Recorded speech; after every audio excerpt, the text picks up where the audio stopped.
The storm outside raged with a fury that matched the chaos inside as Evelyn stood on the edge of her shattered past. But in that moment, in the silence between breaths, a single truth hung in the air: justice had a price, and she was about to pay it. But was it the price of her soul, or was it something far darker? As Miss Marple closed in on the final piece of the puzzle, Evelyn couldn't escape the question that had haunted her from the beginning. How far would she go to keep her secrets buried forever? The crisp autumn air swept through the streets, carrying with it an uneasy chill that seemed to linger in every corner of the village of Fareham. The sun had already dipped below the horizon, leaving the village to bathe in the uncertain hues of twilight. Shadows stretched like silent fingers across the cobbled lanes, creeping towards the heart of the town where Miss Marple sat at her usual table in the rosewood tea-room. The delicate china cup before her had long since cooled, untouched, her hands resting upon it with an air of quiet patience. The room was almost empty, save for the faint clink of crockery from the back kitchen, and the sound of a solitary gentleman leafing through a newspaper at the far end. It was a place of tranquility, yet something in the air hung heavy with an unspoken tension, a lingering sense that something was about to unfold. The doorbell chimed softly, cutting through the silence as a figure entered, his movements deliberate and measured. He was tall, with sharp, hawkish features, and his coat, though well cut, carried the faint marks of wear. His hat was pulled low over his brow, but not so low as to suggest he was hiding from prying eyes. More so that he preferred to observe rather than be observed. He approached Miss Marple's table with a purposeful calm, pausing just before he took a seat across from her. "You're punctual, Mr. Finch," Miss Marple said, her voice as measured as always, her gaze unwavering as she watched him settle in. He didn't return the greeting with a smile, merely nodding in acknowledgement. "You said it was important," she added, her eyes never leaving his face. Gerald Finch, a man of uncertain profession, sat with a stillness that suggested he knew more than he was willing to share. He worked in the archives but seemed to possess a vast knowledge of matters far beyond the dust-covered pages he catalogued. His reputation was that of a listener, a man who lingered just beyond the edges of other people's stories. He leaned slightly forward, his voice lowering. "The burglary at Archer House," he began, "wasn't what it seemed." Miss Marple's expression remained unchanged. "No, I had suspected as much," she replied, the words slipping from her lips as if they were already known. Finch's eyes flickered briefly, but his words came slowly. "It wasn't about Evelyn Archer at all." Miss Marple's fingers wrapped delicately around her cup, the faintest hint of curiosity betraying her otherwise calm demeanor. "Go on," she encouraged. "Miss Archer was just a distraction," Finch continued, lowering his voice further. "The real reason for the break-in wasn't the papers in her house. That was just a performance, a stage for something much larger." Miss Marple tilted her head slightly, intrigued. "And what might that be?" Finch hesitated, his eyes darting briefly toward the door, then back to her. "It's bigger than Archer House. There are connections, threads tying everything together. The burglary, the missing documents, and the token they left behind, it's all connected." Miss Marple's voice was soft but held an undercurrent of steel. "And yet you hesitate to say exactly how." Finch sighed, a long drawn-out exhalation. "Because those who get too close to this, they tend to disappear." Miss Marple did not flinch. Her voice, though gentle, carried an unmistakable edge. "When people begin to disappear, it is usually because there is something that someone very much wishes to keep hidden." Finch's fingers drummed lightly against the table. "Exactly," he said, his tone grim. "Something has been hidden for a long time." The quiet hum of the tea-room filled the space between them, the sound of a ticking clock growing louder in the silence. Finally, Finch reached into his coat pocket and produced a small folded piece of paper. "I found this in the archives," he said, his voice barely a whisper. "I was told to destroy it. I didn't." Miss Marple took the paper with the utmost care, unfolding it as though it might crumble at the slightest touch. It was an old ledger entry, its ink faded but still legible. Payment received December 3, 1899. Transferred by R.A. to G.L. Miss Marple's lips pursed slightly, her eyes scanning the names. R.A. she murmured. Reginald Archer. Finch nodded. And G.L., she continued. Godfrey Lansing. Another nod from him. They were working together. Miss Marple's gaze flicked back to Finch. And yet one fell from Grace, while the other remains cloaked in shadow. Finch's face darkened, the weight of the unspoken words hanging in the air. Perhaps that was the arrangement, he said, his voice tinged with something like regret. The silence between them deepened, the tension palpable. Miss Marple folded the paper carefully and slipped it into her handbag. Thank you, Mr. Finch, she said, her voice soft but firm. You have been most helpful. Finch stood, pausing for a moment as if struggling with a thought. I don't know what you're looking for, Miss Marple, he said, his voice low. But be careful, some doors once opened should never be closed. Miss Marple's eyes twinkled, though something unreadable flickered beneath the surface. Oh, Mr. Finch, she replied, her voice almost playful, but you see, I've always found that locked doors often hide the most interesting things. Finch hesitated for a moment longer before tipping his hat and slipping into the night. Miss Marple remained seated, her fingers tracing the rim of her teacup absently. Threads indeed, she muttered to herself, her gaze distant, and they are beginning to unravel. The only sound in the room was the rhythmic ticking of the clock on the mantel, a steady patient rhythm like the heartbeat of the house itself. Miss Marple sat alone in the quiet of her study, her thoughts swirling like the shadows cast by the single oil lamp that flickered softly in the corner.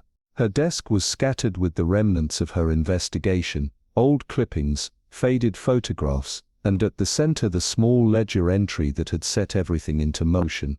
The deeper she looked, the more intricate the threads became. The truth was out there, waiting, and Miss Marple was ready to follow it wherever it led. The evening was cold, a brisk autumn chill that wrapped itself around the village of Fareham, seeping into every corner. The sun had long vanished behind the horizon, leaving a twilight that draped itself over the rooftops like a shroud, casting long uncertain shadows across the cobblestone streets. Miss Marple sat in her usual spot at the rosewood tea-room, the delicate china cup before her still full, the tea now cold and untouched. She had not been waiting for the tea to warm again. Her mind was elsewhere, working through the puzzle that had slowly been unfolding. The place was quiet, save for the faint clatter from the kitchen and the rustling of a newspaper from a distant table, where a gentleman sat engrossed in his reading. But Miss Marple was focused on a different kind of quiet, a silence pregnant with meaning, full of half-hidden truths. Gerald Finch had arrived on time, precise and unhurried, like someone who knew the weight of every second. He was a tall man, his sharp features obscured by a worn hat pulled low over his eyes, his coat hanging loosely as though he had long since given up caring about appearances. As he made his way to her table, Miss Marple noted the hesitancy in his step, as though he knew the conversation they were about to have would be something more than a casual exchange. "You're punctual, Mr. Finch," she remarked mildly, watching him take a seat across from her. He did not return her smile. "You said it was important," he replied, his voice low, as if weighed down by the gravity of his words. The burglary at Archer House wasn't what it seemed. Miss Marple's eyes did not falter, her fingers lightly tracing the edge of her cup. "No, I had suspected as much," she said calmly. Finch's eyes flickered. "Of course you did." He leaned forward, lowering his voice even further. "It wasn't about Evelyn Archer, not really. She was just a distraction. The people who broke into her house weren't after papers or valuables. They were after something else, something bigger." Miss Marple tilted her head slightly, her expression betraying none of the thoughts swirling behind her calm demeanor. "And what might that be, Mr. Finch?" she asked softly. Finch glanced nervously towards the door before continuing. "The burglary, the missing documents, the token they left behind, it's all connected. The pieces fit together, Miss Marple, but there's a larger story here. It's bigger than Archer House. There are threads that bind these events together, threads that lead to places and people I can't name, not yet. Miss Marple's voice was gentle, but the steel beneath it was unmistakable. And yet, you are reluctant to say how. Finch let out a breath, his fingers tapping nervously against the table. Because, Miss Marple, the people who get too close to this, well, they have a habit of disappearing. She did not flinch, her gaze unwavering. I find that when people begin disappearing, it is usually because there is something someone very much wishes to remain hidden. Finch nodded slowly, his expression grim. Exactly. He paused, as if gathering his thoughts, before reaching into his coat pocket and pulling out a small folded piece of paper. I found this in the archives. I was told to destroy it, but I didn't. Miss Marple took the paper from him delicately, unfolding it with care. The faded writing on the old ledger entry was barely legible, but the names were clear. Payment received December 3rd, 1899. Transferred by R.A. to G.L. She looked up at him, her gaze piercing. R.A., she murmured. Reginald Archer. Finch nodded, his voice low. And G.L. Godfrey Lansing, he replied. Miss Marple folded the paper carefully, slipping it into her handbag. They were working together, she said softly, but Finch's eyes darkened as he spoke again. One fell from grace, while the other stayed in the shadows. Some arrangements are made to stay hidden, Miss Marple. This is one of them. The statement hung heavy in the air. Miss Marple's gaze remained sharp, her mind working through the implications of what had been revealed. Thank you, Mr. Finch. You've been most helpful. Finch stood, hesitation in his step. I don't know what you're looking for, Miss Marple, but be careful. Some doors are better left closed. Miss Marple's lips twitched in the faintest of smiles. But you see, Mr. Finch, I have always found that locked doors have the most interesting things behind them. Finch did not reply, merely tipping his hat before stepping out into the night, his figure swallowed by the darkness. Miss Marple sat for a moment longer, her fingers gently tracing the rim of her teacup. Threads, she whispered to herself. Indeed, and they are beginning to unravel. The clock ticked softly in the background, its rhythmic ticking steady, like the pulse of some unseen, waiting creature. The room seemed to shrink around her as she stood, her mind racing with the fragments. Finch had left her. She had always known that the most significant truths were hidden in plain sight, in places no one thought to look. And now those very truths were calling to her. Beneath the weathered wood of a long-forgotten shed, tucked under a pile of discarded crates and shredded paper, something glinted. It wasn't the sort of thing that would catch the eye of a casual passerby. Too deep, too hidden, its location deliberately chosen. Miss Marple's hands, gloved and practiced, reached carefully through the debris, her fingers brushing against the cool metal of an object, just out of sight. She retrieved it with delicate precision, holding it up to the dimming light. It was small, round and solid, much like the token left behind at Evelyn Archer's home, but there was something different about this one. She turned it in her hands, inspecting the engraving, a raven, dark and sharp, encircled by a wreath of laurel leaves. Beneath it, the same cryptic Latin inscription. Vigilant, Miss Marple's lips parted in a barely perceptible exhale, a pattern beginning to form in the shadows of her mind. This was no careless mistake, no simple trinket. This was a message. The placement was deliberate, intended for someone who knew to look. Another token, a second signal in a game, Miss Marple now realized had been unfolding for far longer than she had first suspected. It spoke of something much larger, of hidden forces working beneath the very foundation of the village, cloaked in secrecy, and operating just beyond the edges of common knowledge. A covert society, perhaps one with purpose, history, and a code she had yet to fully decipher. But what was their purpose? Was it one of protection, or did they seek power?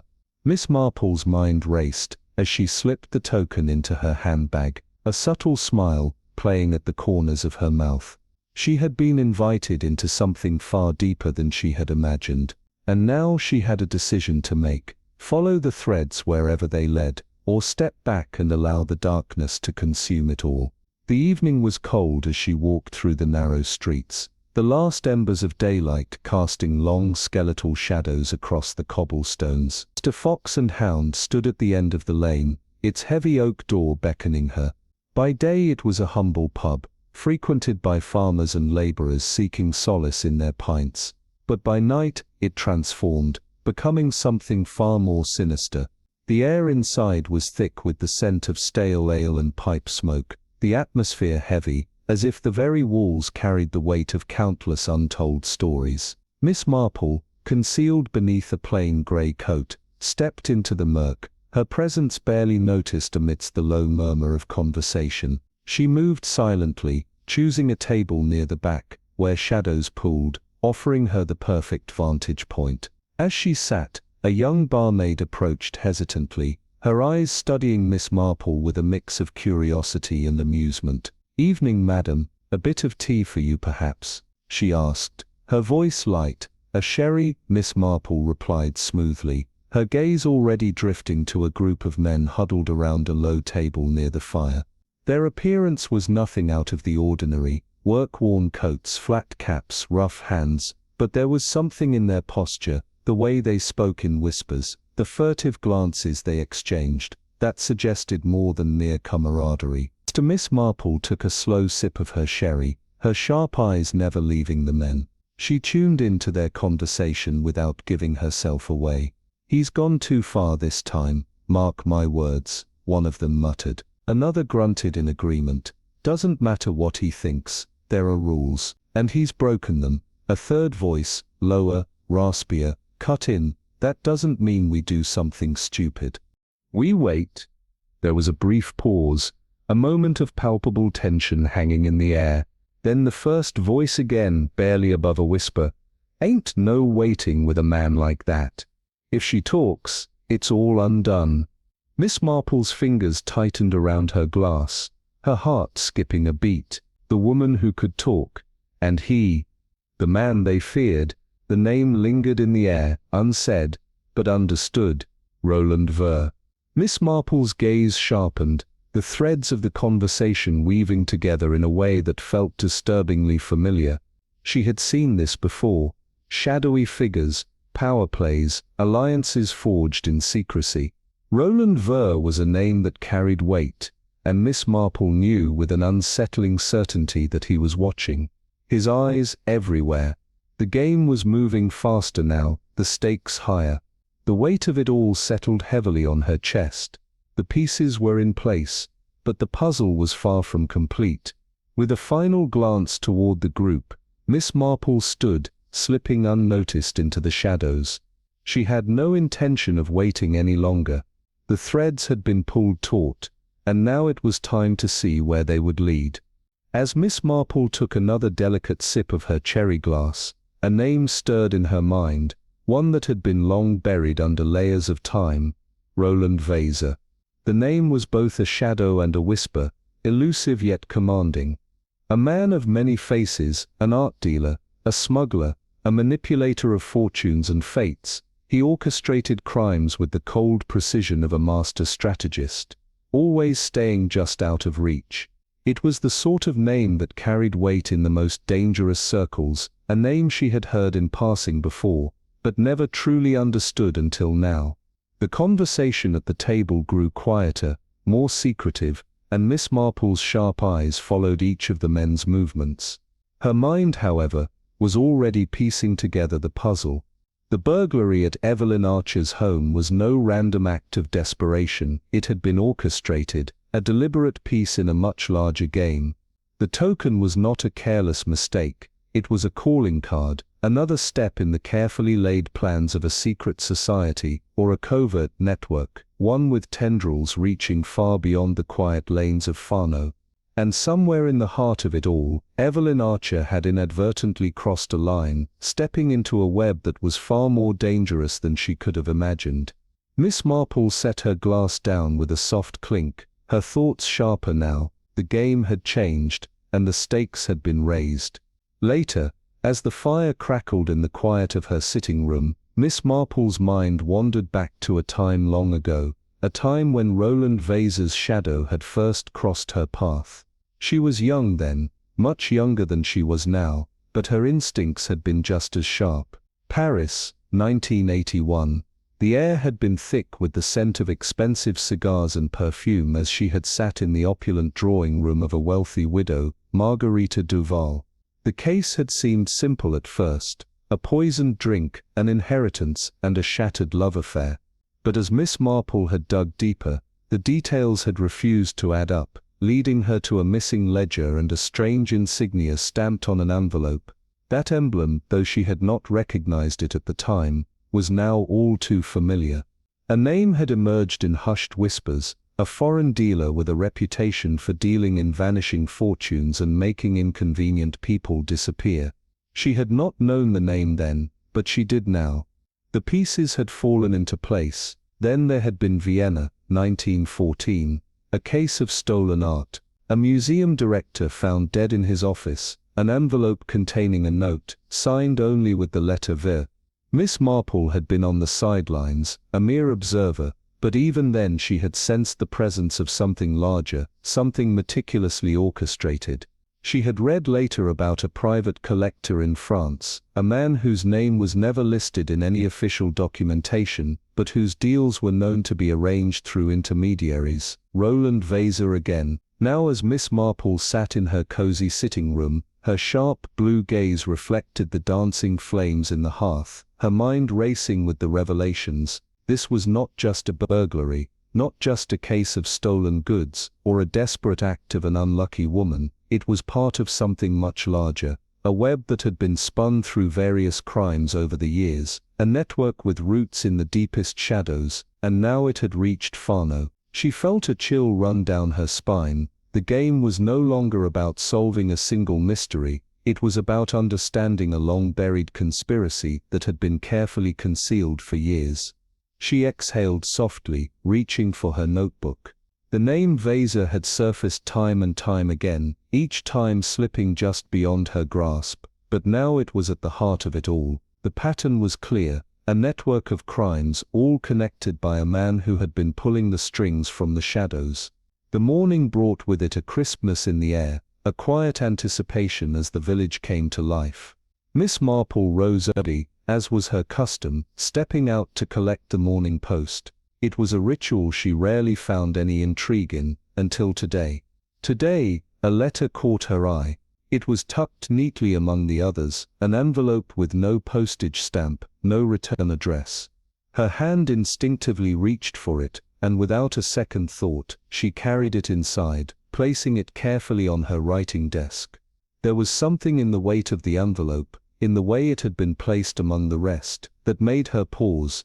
She didn't need to open it to know that it was part of the same puzzle, a new piece in the network that was unfolding right under her nose. The game had escalated, and Miss Marple had just been handed a new clue, one that would draw her deeper into the shadows of a world she had only begun to understand. The envelope was sealed with a care that only the most practiced hands could achieve. Miss Marple's fingers brushed over the surface, and she broke the seal with the quiet anticipation of someone who had already seen this game played before. Inside, a single sheet of thick cream-colored paper awaited her. As she unfurled it, the stark, deliberate handwriting leapt off the page. "Let sleeping dogs lie. The past is not yours to unearth." Beneath the words was an emblem, familiar yet unsettling, the silhouette of a raven encircled by laurel leaves. Miss Marple paused, her sharp blue eyes narrowing in thought, the pulse of the evening slowing around her. This was no simple note, it was a message, a warning perhaps, but also confirmation. The game was afoot, and whoever had sent this letter had clearly hoped it would dissuade her, force her to abandon her investigation. Instead, it did the opposite. Her resolve solidified. With deliberate grace, she pressed the paper flat against the desk, her fingers tracing the emblem, connecting the dots of a puzzle that had been years in the making. She reached for her notebook, pencil poised, knowing now more than ever that the past had not just returned, it had been dragged from the shadows, summoned by forces unknown, and there was someone somewhere, eager to make sure she would never uncover where it led. A slight smile tugged at the corner of her lips. They had underestimated her, and that, Miss Marple knew, was a mistake few ever survived. The Fareham harvest celebration was in full swing as she arrived at Hartley Manor, an event that always carried with it an air of festivity, albeit one laced with the subtle tension of unspoken histories. The flickering candlelight cast a golden glow over the walls, where the disapproving eyes of ancestors seemed to watch over the crowd, a silent judgment from the past. People milled about, exchanging pleasantries, their laughter ringing hollow against the somber backdrop of the manor's ancient halls. Miss Marple, in her customary unassuming grace, moved through the crowd with practiced ease, her eyes scanning the room, noting every nuance. It was a scene of charm and warmth, but Miss Marple knew better. She had learned long ago that evil did not announce itself with the clink of swords or the flash of knives. It often wore the guise of civility, a well-masked smile hiding dark intentions. It was then that she saw him. At first the recognition struck her with quiet force, a slow burn realization that spread through her chest. Hugo Grenville, a face from the past, one she had hoped never to see again. His presence here in the heart of the village was no coincidence. His laugh, forced, brittle, did not reach his eyes. He was watching the room as much as the room was watching him, his gaze darting to the edges as if to ensure no one was paying too much attention. The man she had once trusted, the man she had known well, now stood in a crowd of strangers, wearing a mask of ease. Miss Marple's fingers tightened around her glass of port, her thoughts racing. It was him, Hugo Grenville, the same man whose features she had glimpsed shadowed under a mask on the night of Evelyn Archer's burglary, the same man whose charm had once disarmed her, but now set her on edge. The evening continued around her, but Miss Marple remained still, her eyes never leaving him. When their gazes met across the room, a flicker of recognition passed through his eyes, but it was gone in an instant, replaced by a slow, knowing smile. He inclined his head in acknowledgement, and Miss Marple, with all the composure of a practiced strategist, returned the gesture. The game had begun. Later that evening the night air was cool, carrying the scent of damp earth and distant wood smoke, as Miss Marple stood by the fountain in the lantern-lit garden. The soft trickle of water masked the quiet hum of the ongoing festivities inside, but her mind was elsewhere, already on the hunt for the answers she knew she would find in the darkness. She didn't have to wait long. From behind her, a voice, smooth as velvet, broke the silence. "You always did have a way of finding people." Miss Marple turned slowly, her movements deliberate, and there he was. Hugo Grenville, his hands were casually stuffed in his pockets, his posture relaxed, but she could see the tension in his shoulders, the tautness of a man who knew the game was changing. "I might say the same of you, Hugo," she replied, her voice a calm counterpoint to the storm brewing in her mind. "It has been some time." "Indeed," he said, offering her a smile that was both charming and cautious. "I never expected to run into you in a place like this." Miss Marple's gaze never wavered. "And yet here you are," she remarked, her tone barely more than a polite observation. The conversation paused, and for a moment it seemed as if time had stopped between them. Hugo glanced toward the manor, a fleeting expression of something unspoken crossing his features. "Perhaps it's fate," he said quietly, but Miss Marple knew better. This was no chance meeting. It was the first move in a game far larger than either of them had anticipated. The moon hung low in the sky, casting pale light over the distant treetops, as Hugo's voice broke the silence, smooth and deliberate. "You've been asking questions," he observed, his gaze lingering on her for a moment before shifting to the darkness beyond. Miss Marple, her expression unreadable, lifted her gaze to meet his. "I've always asked questions," she replied lightly, her tone a perfect mirror of the serenity she outwardly projected, though underneath, her mind raced with the weight of the evening's revelations. The trouble, she continued, is that people often dislike answering them. Hugo chuckled softly, though the sound was strained, lacking the amusement it once might have carried. You always had a way of seeing more than you ought, he said, a trace of something else slipping through his practiced smile. That, my dear Hugo, she said with a faint smile, is precisely why we're standing here now. For a long moment, there was only the sound of the fountain's trickling water, a constant soothing murmur in the backdrop. The world around them seemed to hold its breath, waiting. Then, without warning, Hugo's mask slipped, his expression darkened, and there was a weariness in his eyes, a faint crack in the persona he had cultivated so carefully over the years. Whatever you think this is, he said quietly, the weight of his words settling heavily between them. You may not want to know the truth. Miss Marple's eyes narrowed slightly, her voice soft but unyielding. On the contrary, she replied, her gaze never leaving his. I very much do want to know the truth. The silence that followed hung thick with the tension of unspoken histories. Hugo exhaled sharply, rubbing his hand over his jaw, as though trying to erase the words he had already spoken. There are things at play here, Agatha, he said, his voice dropping to a near whisper. Things you should leave alone. How very mysterious, Miss Marple mused, her lips curling into a thoughtful frown. I assume you are referring to Roland Vaser.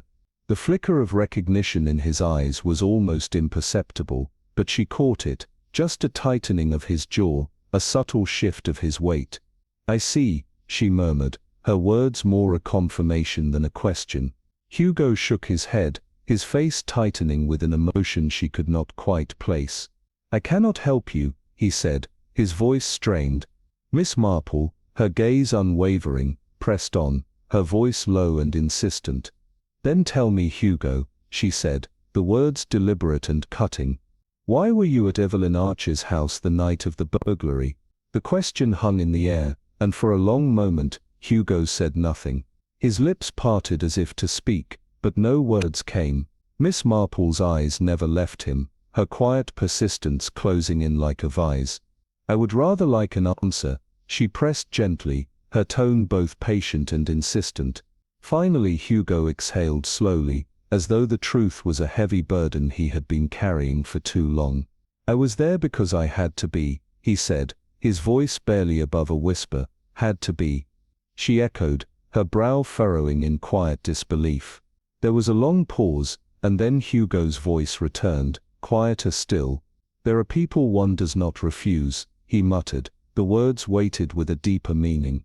Miss Marple studied him, her sharp mind already piecing together the fragments of truth he had reluctantly given her. I see, she murmured, her gaze flicking over his face, searching for cracks in the facade. And yet here you are warning me. Hugo managed a faint, tight-lipped smile. Old habits, he said, his words laced with something darker, something unspoken. Miss Marple tilted her head slightly, her gaze softening, as she regarded him with a level of compassion he did not deserve. You are not beyond redemption, Hugo, she said, her voice low but resolute. The shift in him was immediate and palpable. For the first time his mask slipped entirely. He looked away, his jaw tight, as though her words had struck a chord deep within him. There was something in his expression, regret perhaps, or fear, that sent a shiver down her spine. Then without a word, he turned and walked away, retreating into the shadows of the garden. Miss Marple watched him go, her thoughts spinning, but there was no time for contemplation. She had just received confirmation of something she had long suspected. This was not simply a game of stolen secrets, not a case of misdirection and deception. This was a battle, one fought, not just with lies, but with allegiances, with choices made in the dark. Someone, somewhere, was preparing to strike first. The fire in her study had burned low, its embers casting faint, flickering shadows against the lace curtains. The rest of the house was eerily silent, save for the steady ticking of the grandfather clock in the hall. Miss Marple stood by her writing desk, the weight of the evening pressing heavily on her. She had always prided herself on objectivity, on seeing beyond the veil of sentiment and past affections, but tonight the lines had blurred. The name Hugo Grenville carried with it a history she could not ignore, a history filled with memories both pleasant and troubling, of a man who had once been a trusted friend. Yet as she stared at the papers spread before her, the evidence, the note, the threads of truth and deception, she could no longer see him as the man she once knew. Instead, he was a suspect, caught in a web he had woven himself, perhaps without even realizing it. She picked up a folded newspaper clipping, smoothing the edges as her eyes scanned the words again. "Let sleeping dogs lie. The past is not yours to unearth." The note had been a warning, a threat wrapped in a veneer of civility, and with Hugo's sudden reappearance, its meaning had only deepened. She paced slowly to the fireplace, her arms crossed tightly over her chest as she considered his words. There are people one does not refuse.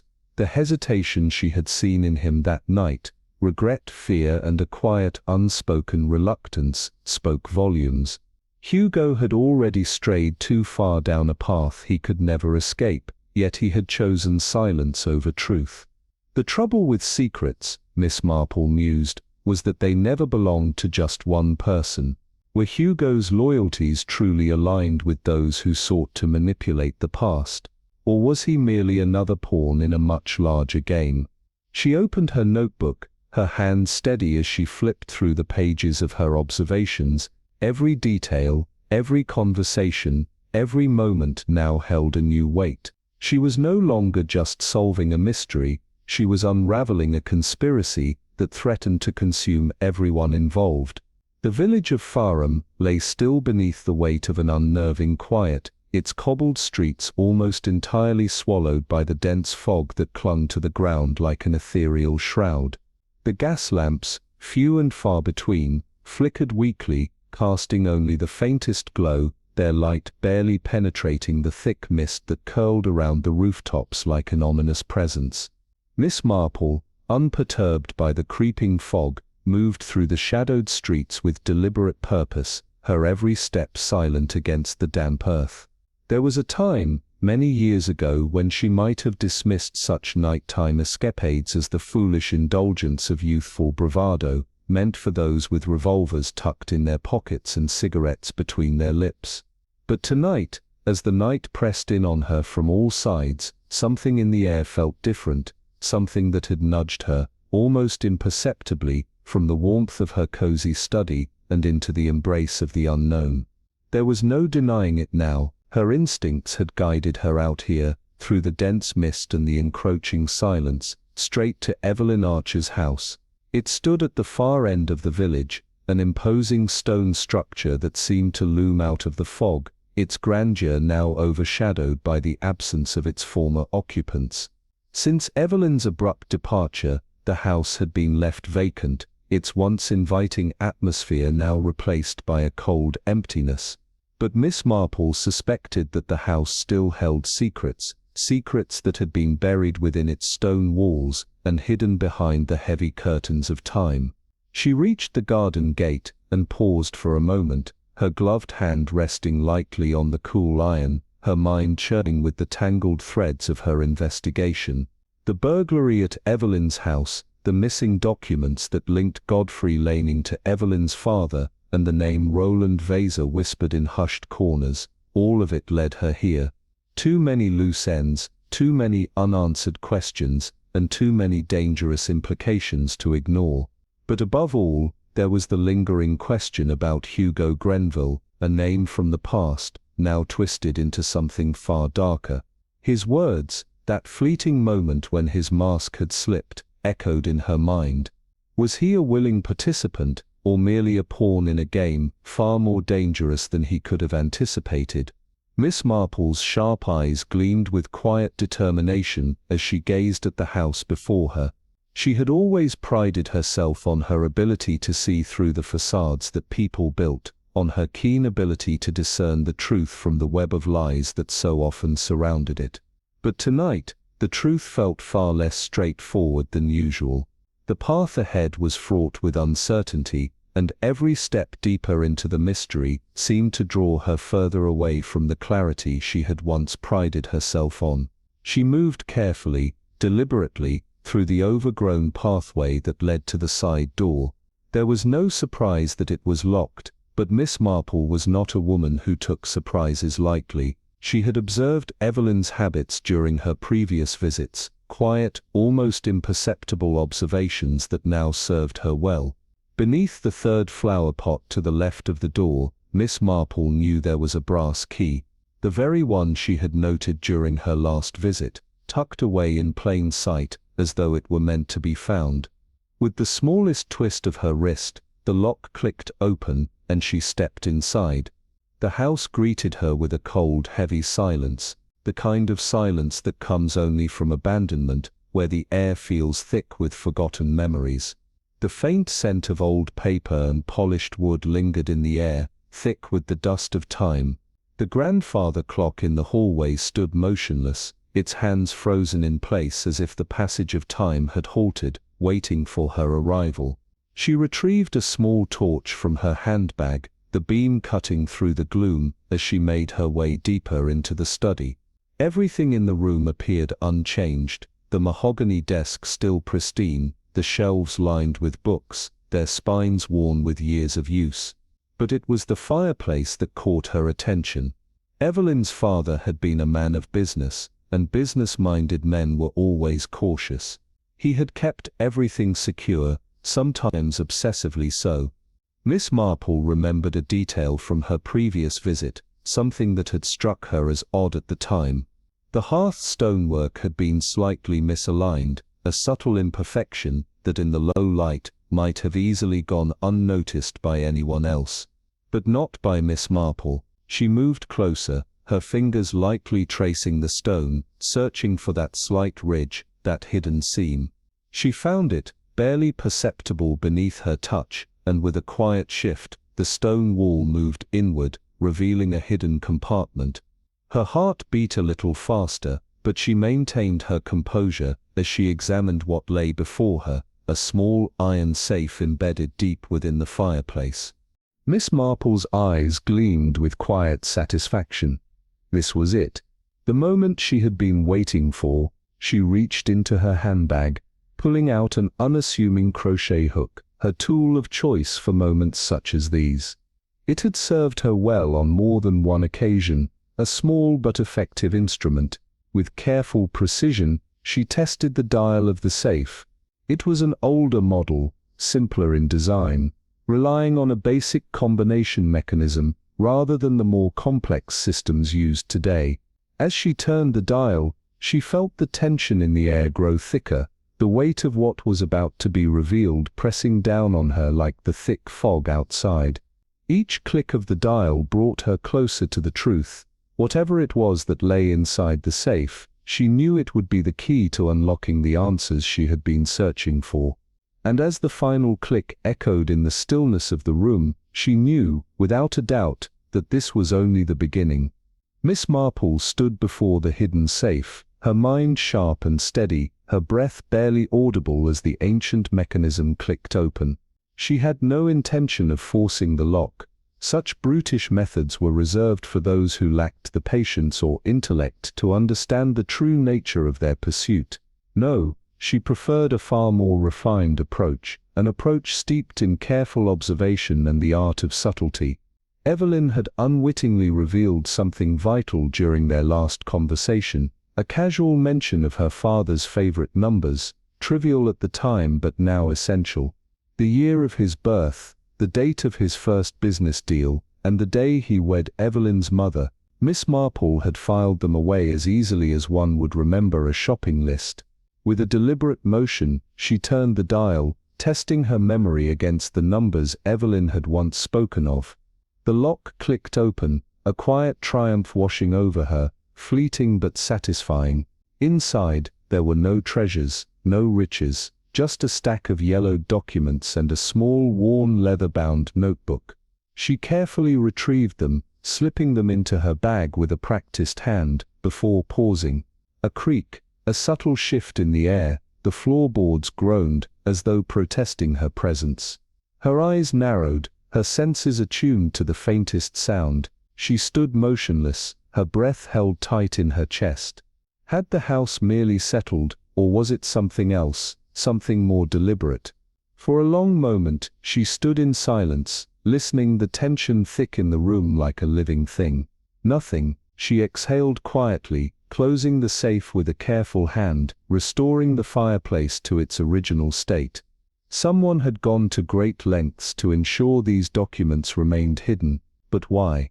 The question echoed in her mind as she moved back the way she had come, her steps as silent as a shadow.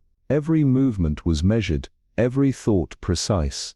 Tonight, she had found something significant, something that demanded further investigation. Back in the study, Miss Marple's mind raced.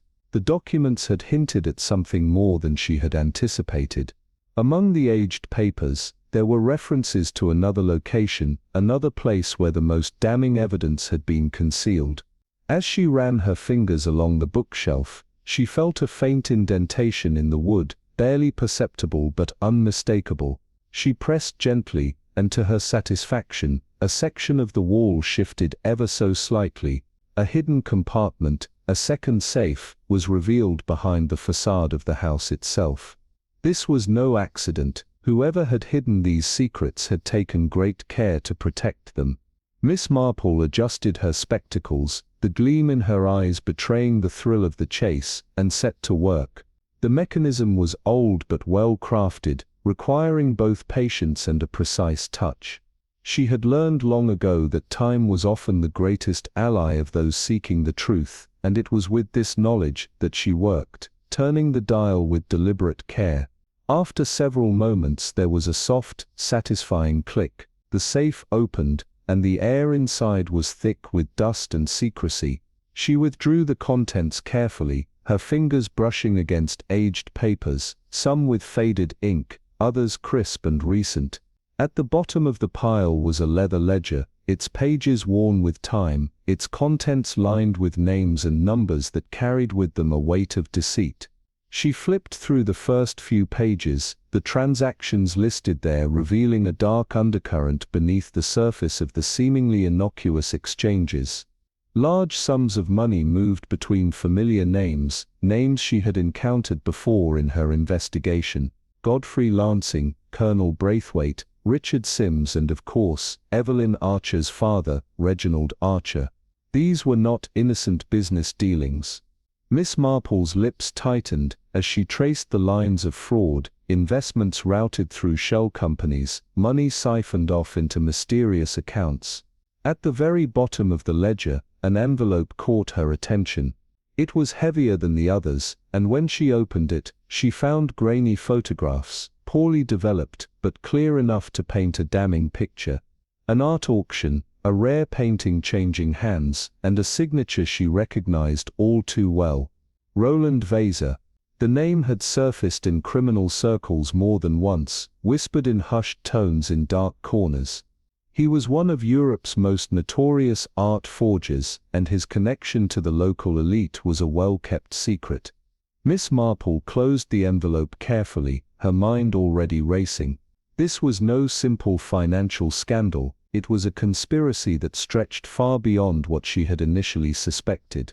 A carefully woven web of deception, spanning years of manipulation and fraud, and now in her hands, she held the evidence that would unravel it all. Her fingers closed the safe, ensuring there were no outward signs of disturbance, and she slipped the documents into her bag. The game had changed, and Miss Marple knew it. She would need to move quickly, but with precision. Back in the sanctuary of her study, she set to work. Her desk was arranged with the precision of a crime lab, each note, photograph, and document carefully laid out before her, like puzzle pieces waiting to be connected. A small camera sat beside her, borrowed from a trusted friend who had once helped her with such matters. She could feel the weight of the case settling in her chest, the enormity of what she had uncovered pressing down on her. But there was no turning back now. The mystery was deepening, and Miss Marple was determined to see it through, no matter where it led. Miss Marple sat at her desk, the room around her thick with the silence of concentration. The camera beside her clicked softly as she captured the details of each page, her fingers working with quiet precision. She had no illusions about the danger these documents now represented. This was no petty inheritance dispute or simple theft. It was something far darker, a sprawling network of organized crime, its tendrils reaching deep into the very heart of society's elite. Names that carried influence and power danced across the pages, each one more familiar than the last. She annotated each document meticulously, underlining critical figures, cross-referencing notes from investigations past.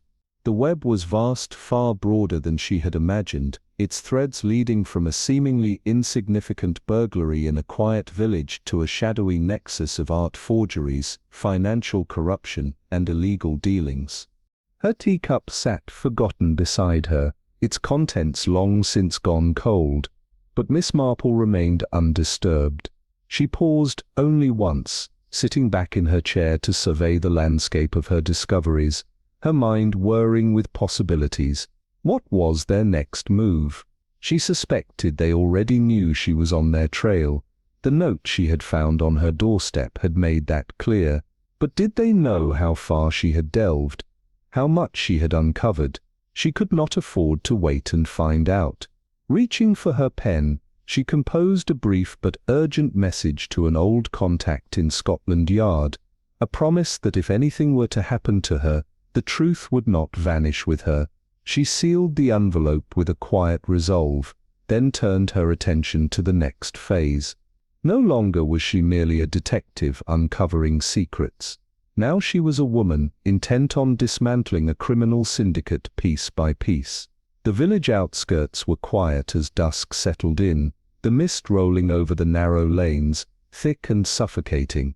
The air was damp, carrying with it an eerie stillness that muffled every sound, every movement. It was the perfect setting for a meeting that was never meant to be seen. Miss Marple moved with calculated care, her steps barely audible as she kept close to the stone wall that lined the alley behind the old Blackwater mill. The mill, abandoned for years, had long since fallen into disrepair, its once bustling business reduced to decay and neglect. Few paid any attention to the place now, except for those who required privacy that was afforded by the crumbling walls and rusted machinery. The tip had come anonymously, an unsigned note slipped under her door in a steady, deliberate hand. "If you wish to understand, watch the mill at dusk." She had considered the note carefully, weighing the possibility of a trap. It was likely a misdirection, a game meant to lead her astray, yet Miss Marple had learned through years of experience that truth often lay hidden beneath layers of deception, waiting to be uncovered. And so, she stood in the growing shadows, her sharp eyes trained on the mill's side entrance, waiting for whatever was to come. She didn't have to wait long. A figure emerged from the mist, moving swiftly yet cautiously. The dim light revealed Evelyn Archer, her coat drawn tightly around her, her hat pulled low to obscure her face. She glanced over her shoulder once, checking for anyone who might be watching, before slipping inside the mill. Miss Marple's expression remained impassive. So, Evelyn was involved after all. The question now was to what extent. Moments later, another figure emerged from the fog. Miss Marple's breath caught, not from surprise, but from intrigue. The man was impeccably dressed, his dark coat tailored to perfection, his movements composed and purposeful. There was something about him, a quiet authority in his every step, as though he carried the weight of command without needing to announce it. Miss Marple's mind flicked through her mental catalogue of faces and names, searching for the match. Not a local, more likely a man with business that didn't belong in village gossip. He moved with purpose toward the mill, his posture betraying neither haste nor hesitation. Miss Marple shifted her position slightly, inching closer to the entrance.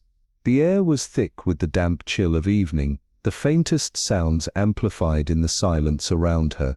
Inside the mill, Muffled voices began to rise, too soft to be understood, but laden with tension. Snippets of conversation reached her ears, jagged pieces of a conversation she could not yet fully comprehend.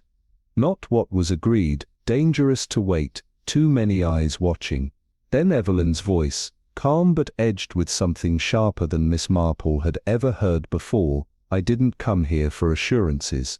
I came for proof." Miss Marple's fingers tightened around the edge of her handbag, her pulse quickening. Proof of what, exactly? Before she could fully process the implications, a shift in the air sent a gust of wind rattling the mill's weathered windows. The conversation inside grew quieter, more secretive. The man's voice was barely a whisper, but Miss Marple could still hear the deliberate tone, the warning. "It's already in motion.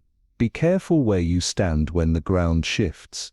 Evelyn's reply was lost to the wind, but Miss Marple was no longer uncertain. Evelyn Archer, the woman who had always portrayed herself as a victim, trapped by circumstances, manipulated by others, was far more entangled in the web of this conspiracy than anyone had imagined. The stakes had risen. The questions now were not just about the conspiracy itself, but about Evelyn's true role in it. The answers lay within the shadows of the old Blackwater mill, and Miss Marple was determined to uncover them. Miss Marple crouched in the shadows, her senses sharpened by years of quiet observation. The conversation inside the mill had faded, leaving only the eerie silence of the night to wrap itself around her. As the figures of Evelyn Archer and the well-dressed man emerged, their silhouettes stark against the dim glow of a far-off street lamp, Miss Marple's heart quickened. Evelyn, the woman who had always played the victim,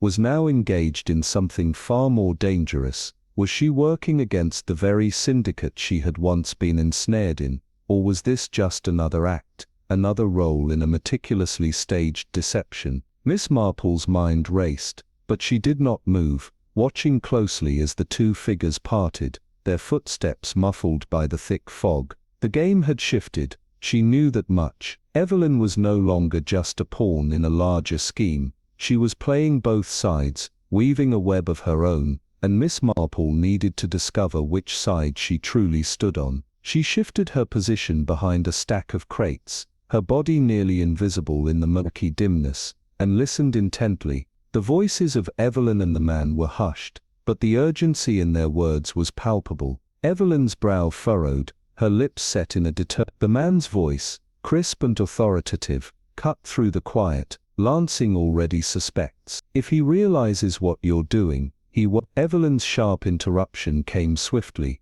her tone sharp with purpose. There was a brief pause, and Miss Marple heard the click of a match being struck. A moment later, the ember of the man's cigarette flared to life, casting a faint glow in the mist. "You always were a risk-taker," the man said, his voice heavy with caution. "But this is a dangerous game. If Vasu gets wind of this..." His words trailed off, leaving an unsettling weight in the air.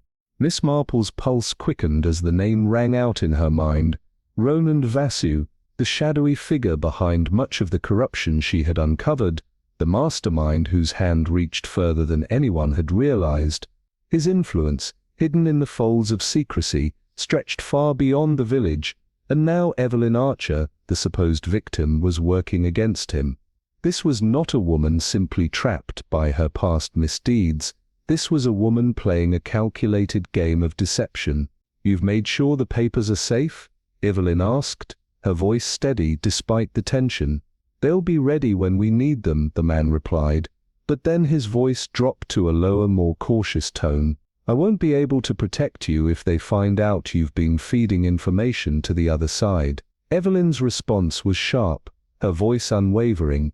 "That's my concern, not yours." As Miss Marple pieced together the fragments of their conversation, the pieces clicked into place. Evelyn wasn't just running from her past, she was playing both sides, orchestrating a dangerous dance that could bring the entire syndicate to its knees. The question now was whether she had ever truly been a victim, or if she had always been a willing participant in this tangled web. Miss Marple stayed hidden as Evelyn and her companion parted ways, each disappearing into the night's mist.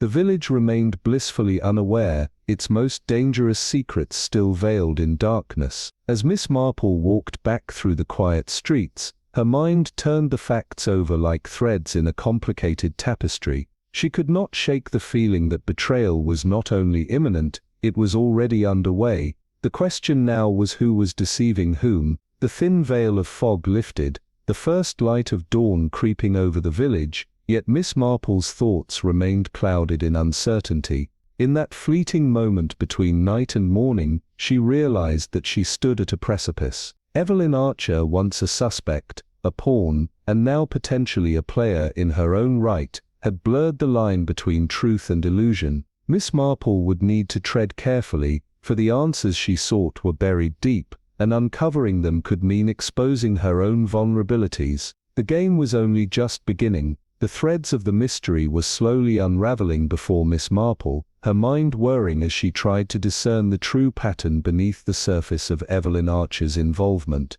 It was clear now, Evelyn was working against the syndicate, but why? Was it an attempt to atone for her past, to redeem herself in some way, or was she playing a deeper, darker game to position herself for power once the old order crumbled? Each possible answer carried its own weight, its own consequences, and each could shift the course of the investigation in an entirely new direction. Miss Marple watched the slow, steady ripples on the river, her fingers thoughtfully tracing the edges of her lap, as the first light of dawn began to pierce the dark sky. She had spent a lifetime peeling back layers of human behavior, each deception meticulously dissected with quiet precision, and she knew this for certain: anyone who played both sides was never truly loyal to either. Evelyn Archer was walking a razor-thin line, and Miss Marple had a gut feeling that she wasn't the only one. As the golden rays of morning touched the hills, Miss Marple stood, her coat pulled tight against the early chill,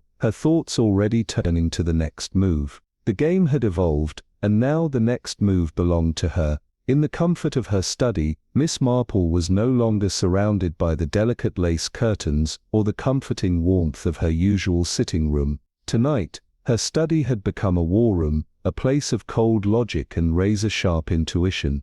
The desk was cluttered with photographs, notes and documents, each piece arranged with the precision of a mind that saw patterns where others saw only chaos. A flickering lamp cast long shadows as Miss Marple's finger moved across the various names and dates sprawled before her.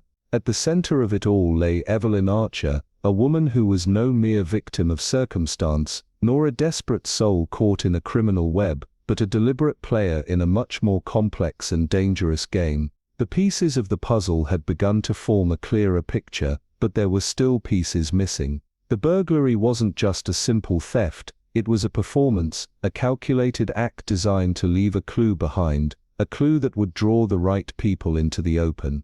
The hidden documents were far more than mere records, they implicated high-profile figures, Evelyn's own father Reginald Archer and others' names tied to art forgeries, financial fraud, and illicit dealings with the enigmatic Roland Vaser.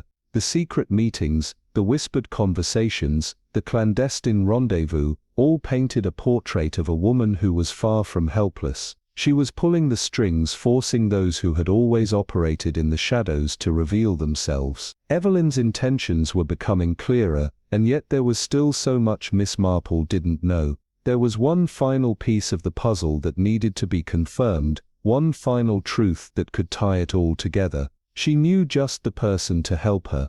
The Bluebell Café, a modest establishment tucked away in the corner of the village, had always been a haven for quiet moments, where the aroma of freshly baked bread and hot coffee filled the air. But tonight, it served a different purpose. Miss Marple had arranged to meet Leonard Pierce, the young constable whose unease and nervous energy spoke volumes about the secrets he was carrying. Pierce was already seated at a corner table, his hands wrapped tightly around a steaming cup of tea, his eyes darting to the door every few moments, as if expecting someone or something to appear.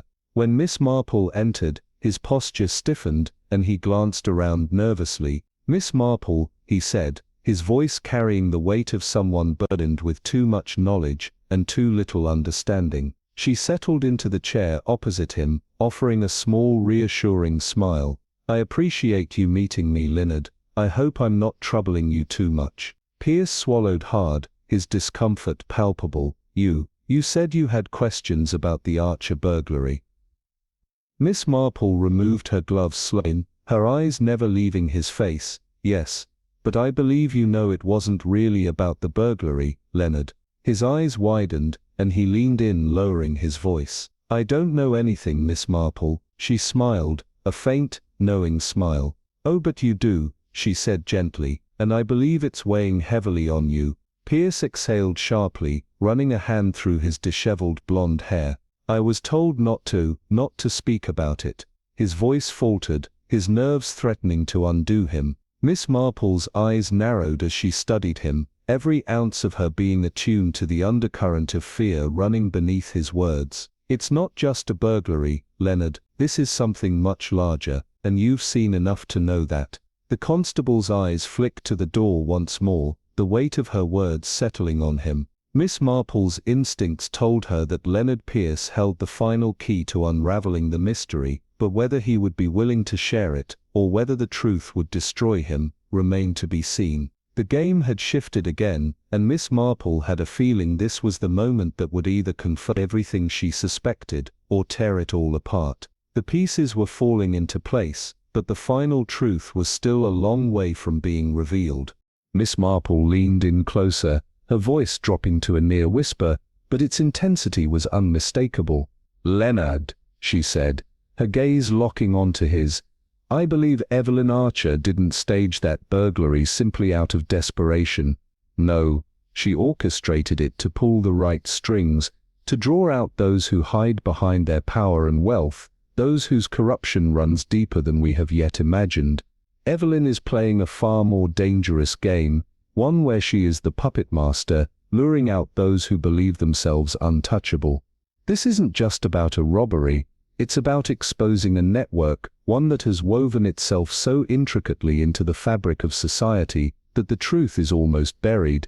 Leonard's breath caught in his throat as Miss Marple's words settled in. He hesitated, the weight of what he was about to reveal heavy in his chest. "You're right," he said, his voice quivering. "It wasn't just Evelyn's plan, she had help, someone from the inside, someone with knowledge about Lansing, Braithwaite, Sims, the whole damn network." Miss Marple's fingers tightened around her teacup, her eyes narrowing. "And do you know who that someone is?" she asked, her tone soft but sharp. Leonard's gaze flickered nervously around the room before he leaned in and whispered, "A government official, someone high up." Miss Marple absorbed this revelation, her expression unreadable, but the gears in her mind were already turning faster, sharper. This wasn't just a case of village corruption, it reached much higher, perhaps even to the heart of the establishment itself. She could feel the pieces coming together, the shadows of conspiracy closing in. "Leonard," she said, calmly, her voice the epitome of control, "if they find out what Evelyn is doing, what we are uncovering, it could cost us everything." Leonard shifted uneasily, fear creeping into his eyes. "What if they already know?" he asked, his voice tinged with panic. Miss Marple placed a reassuring hand on his, her touch firm. "They won't," she replied, her tone resolute. "Not until it's too late." She stood, the tension of the moment weighing on her shoulders as she adjusted her coat, her mind already turning to the next step. "Now, Leonard," she said, her voice unwavering, "it's time we set a trap. One they won't be able to avoid." Leonard's eyes widened with apprehension. "A trap?" he asked, his voice almost trembling. Miss Marple's lips curved into a small knowing smile. "Yes, a trap," she replied, her gaze steely and unyielding, "and I'm certain they will walk right into it." She left the cafe, stepping into the cold night air, her every movement calculated. The pieces were falling into place, but the game was far from over, it was only just beginning. The clock had barely struck 11:30 when Miss Marple entered the quiet back room of the Rose and Crown, the oldest pub in town. The front bar, alive with the chatter of regulars and the warmth of the fire, felt a world away from this room, dimly lit by flickering candlelight that cast long, eerie shadows on the dark oak walls. This room, neutral ground, was the perfect setting for the delicate negotiations that were about to unfold. The air was thick with anticipation as Miss Marple took her seat at the round wooden table, setting her handbag beside her with deliberate care. A steaming pot of tea had already been placed before her, courtesy of the obliging bartender, who had long learned not to question the peculiar late-night visitors that occasionally graced the establishment.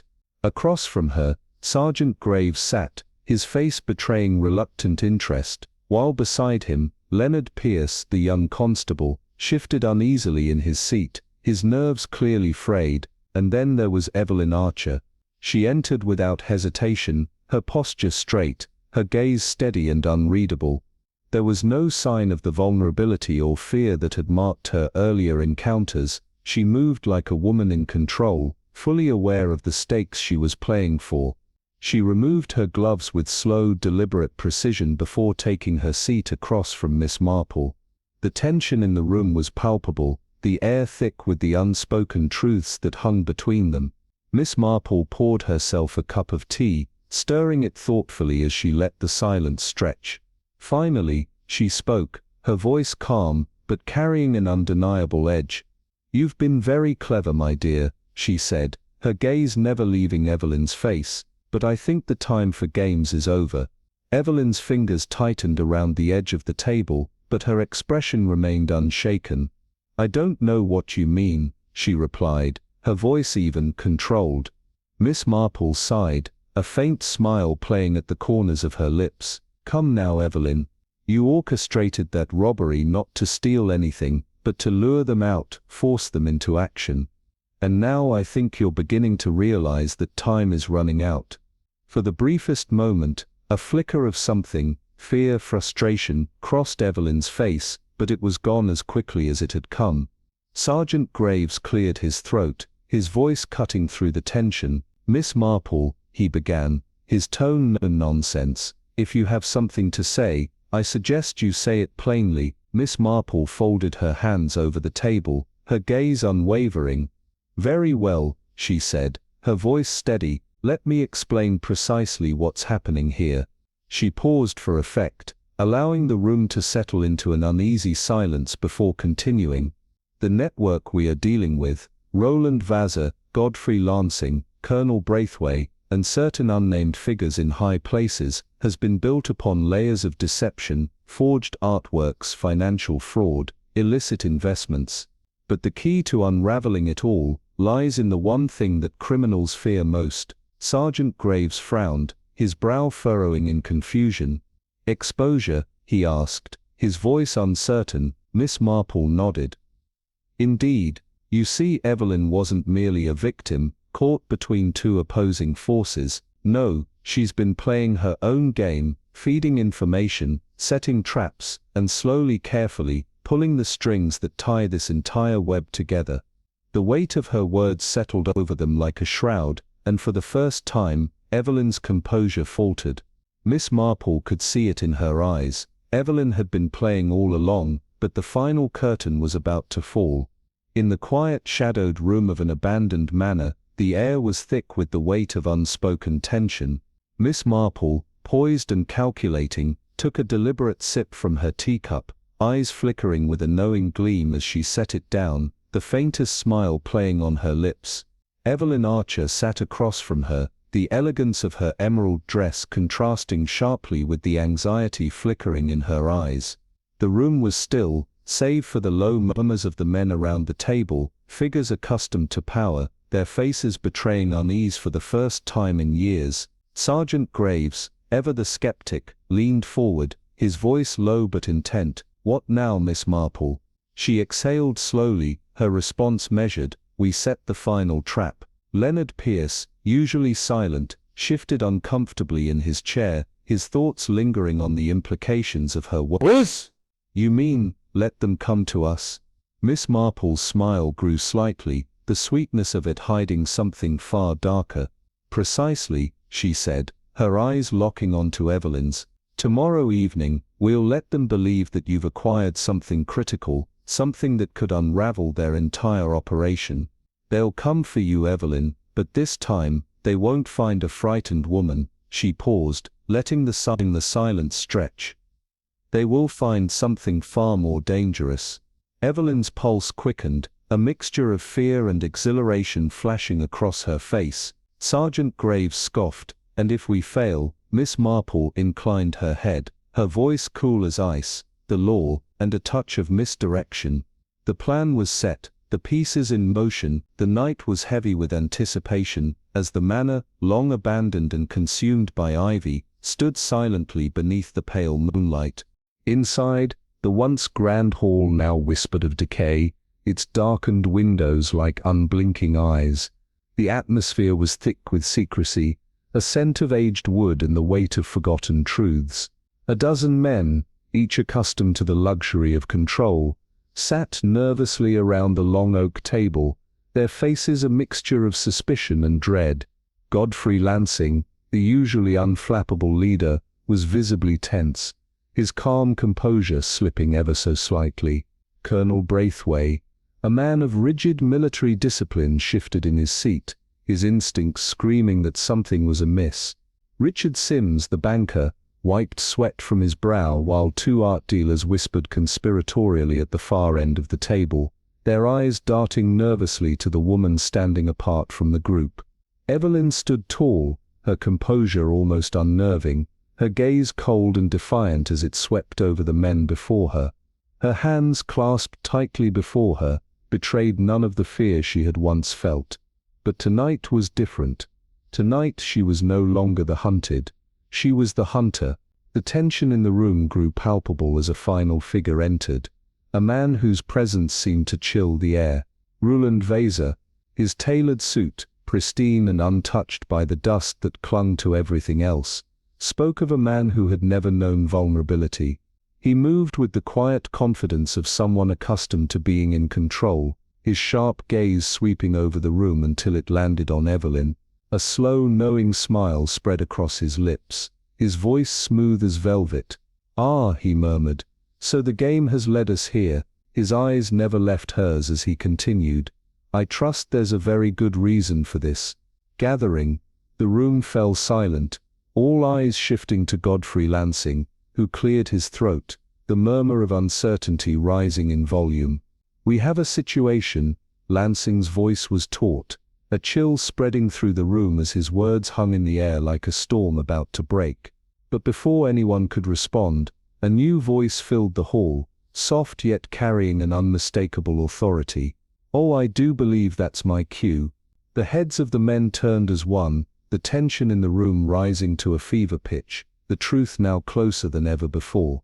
In the flickering shadows of the dimly lit room, a soft click of the door handle broke the heavy silence, and Miss Marple stepped in with a quiet grace that seemed almost unnatural in its calm.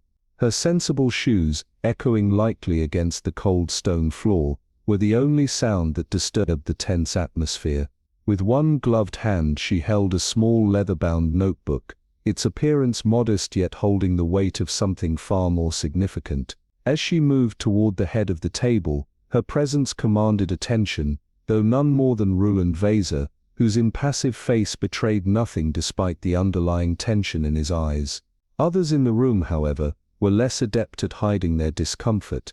Colonel Braithwaite stiffened, his military composure faltering, while Richard Sims, the banker, subtly wiped his brow, his trembling hand clutching his glass as if it were his only lifeline.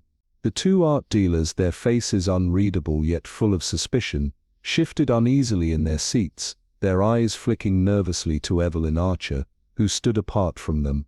Her posture was composed, her emerald dress gleaming softly in the firelight, yet her eyes betrayed an inner war, flickering with silent recognition each time Miss Marple's gaze swept across her. Then there was Godfrey Lansing, his usual composed demeanor crumbling under the weight of unseen accusations, the tension in his jaw and his clenched fists giving him away despite his attempt to maintain control. Miss Marple placed the notebook on the table with quiet deliberation, her voice cutting through the room like a knife when she spoke. "Shall we begin?" The room exhaled collectively, an uneasy shiver passing through the group. The air thickened with the kind of foreboding that only arises when the truth is about to be torn from its hiding place. The drawing room, once a testament to wealth and power, now felt like a cavern, the faded grandeur of the room suffocating rather than impressive. Heavy drapes hung limply against the windows, their once rich fabric dulled with years of neglect, and the only sound besides the crackling of the fire was the soft, almost imperceptible creak of the old floorboards beneath their feet. As Miss Marple spoke, her words were laced with the kind of calm authority that seemed to make the men around the table uneasy, though she was barely more than a slight figure among them. "This affair," she began, "has been rather untidy, hasn't it?" She let her gaze linger on each of them, the words sinking in like weights pulling them deeper into the web she had woven. She spoke of the burglary, of a crime that had never truly been about the stolen items but rather a distraction to hide something far more dangerous. Her fingers brushed over the leather-bound notebook again, a subtle movement that carried a weight of its own, before she turned her full attention to Godfrey Lansing. "Your role," she said, her voice dipping just low enough to send a chill through the room, "has been admirable, Mr. Lansing, but not without its flaws." She continued, her words sharp as a scalpel, pointing out the many links between Lansing's name and missing ledgers, to investments that led straight to questionable dealings tied to the disappearance of priceless works of art. Godfrey's face paled, his composure crumbling as Miss Marple's accusations unraveled the lies he had so carefully built over the years. But she continued, her gaze unwavering, "I do not believe you are the mastermind behind all of this. No, you've profited for years, yes, but I don't think you've ever understood the depths of this particular game." The tension in the room rose as her words hung in the air, the silence that followed suffocating, thick with the realization that the endgame was drawing near. Roland Vaser's eyes locked onto Miss Marple, his confidence beginning to crack, though his face remained a mask of quiet arrogance. Evelyn, still standing apart from the group, felt a shift within herself, a new resolve settling over her like a cloak. She had played her part well, but tonight the truth would finally be revealed, and she too would no longer be the pawn. The room waited, the air taut with anticipation, as Miss Marple prepared to pull the final thread that would unravel the tangled web they had all woven. Miss Marple's gaze slid calmly toward the two art dealers, her eyes sharp, piercing, yet never betraying the intensity of her thoughts. "Provenance," she said, the word hanging in the air like a shadow. "I'm sure you're quite familiar with it, gentlemen." A small knowing smile played on her lips, and the tension in the room thickened. "Ah, the beauty of a carefully constructed lie," she continued, her tone unruffled. "You only need to lend legitimacy when questions arise, which of course they never seem to do often enough, do they?" A brief shift in Vaser's posture, a barely perceptible smirk tugging at the corner of his lips, caught her attention, but she didn't break her calm demeanor. She turned to him then, her gaze unwavering, her voice now dropping a fraction lower. "And then of course we come to you." A beat of silence passed as Vaser inclined his head slightly, almost as if inviting her to continue. "Please, do go on," he murmured, his voice smooth, though the edges of it held a certain challenge. Miss Marple nodded slowly, acknowledging the unspoken challenge in his words, and her response was measured yet razor-sharp. "You are the one who ties everything together, are you not? A name that rarely appears yet is always present. A collector, a dealer, a financier, an orchestrator. You've played your part in many affairs before, just as you did in the Archer affair. Your network is vast, but your methods, they remain disappointingly consistent. Find the desperate, find the greedy, and let them do the dirty work." Vaser exhaled softly, a flicker of amusement in his eyes, as if entertained by the idea of being dissected so thoroughly. "A rather poetic summation," he said, a slight smirk playing at his lips. But Miss Marple did not waver. Her gaze remained steady, and her voice cut through the room with surgical precision as she reached into her handbag. The sound of rustling paper seemed louder than it was, as she withdrew a small envelope, setting it down before her with deliberate care. "Inside this envelope," she said, her voice carrying the weight of truth, "is a letter won from someone who grew tired of being manipulated. A former associate, if you will." The effect was immediate. Braithwaite stiffened, his eyes darting to the envelope with visible alarm. Lansing's fingers twitched involuntarily, and Sims went pale, as if the very air in the room had turned to ice. But it was Vesser's reaction that held them all in place, his face for the first time betraying the slightest hint of danger, a flicker so brief it might have been imagined. Miss Marple, ever the master of reading a room, tilted her head, studying him with quiet intensity. Her smile, small and almost imperceptible, seemed to peel back the layers of his carefully constructed mask. "Ah, Mr. Vesser," she mused, her voice light but laced with an undercurrent of threat. "A man who always has an escape route prepared, no matter how tight the situation becomes." Vesser's fingers stilled on the armrest as she spoke, his eyes darkening ever so slightly. She smiled again, but this time there was no warmth. "Shall we continue?" she asked, the words hanging in the air like a challenge. Outside, the storm had picked up, rain battering against the windows, while the occasional rumble of thunder seemed to echo through the room, adding an almost eerie soundtrack to the rising tension. One by one, Miss Marple dismantled the lies with quiet precision, each accusation landing like a stone thrown into a still pond. The players were slowly unraveling before her. Braithwaite had abandoned his denials, Lansing's composure had faltered beyond repair, and Sims was visibly trembling, unable to maintain the cool exterior that had so long protected him. But it was Vesser who remained an enigma, his calm detached amusement never wavering, even as the walls closed in around him. That, Miss Marple thought, was the most revealing detail of all. Men like Roland Vesser never gambled without an escape plan. He was always 2 steps ahead. She glanced toward Evelyn, and for the first time there was a shadow of uncertainty in Evelyn's gaze. Miss Marple folded her hands in front of her, her smile fading as the final pieces of the puzzle slid into place. The unmasking was complete, yet the game had not finished. She had one last move to make. The fire in her sitting room burned low, casting flickering shadows against the lace curtains, while the soft tap of rain against the glass underscored the stillness. Across from her, Sergeant Graves sat, his usual stiff manner softened only by the warmth of the teacup between his hands, the scent of bergamot mingling with the old familiar smells of her library. Miss Marple studied him for a moment, her lips curling into a small affectionate smile. "You've been invaluable in this, Sergeant," she said quietly. Graves chuckled softly, his deep voice rough. "That's more your doing than mine, Miss Marple. You have a way of making a man feel useful, even when he's simply following along." She stirred her tea absently, her eyes meeting his with a quiet understanding. "Don't be modest, Sergeant. Without your sharp instincts this case would never have come together so neatly." A rare moment of warmth passed between them, before Graves sighed, setting down his cup with deliberation. "But it's not over yet, is it?"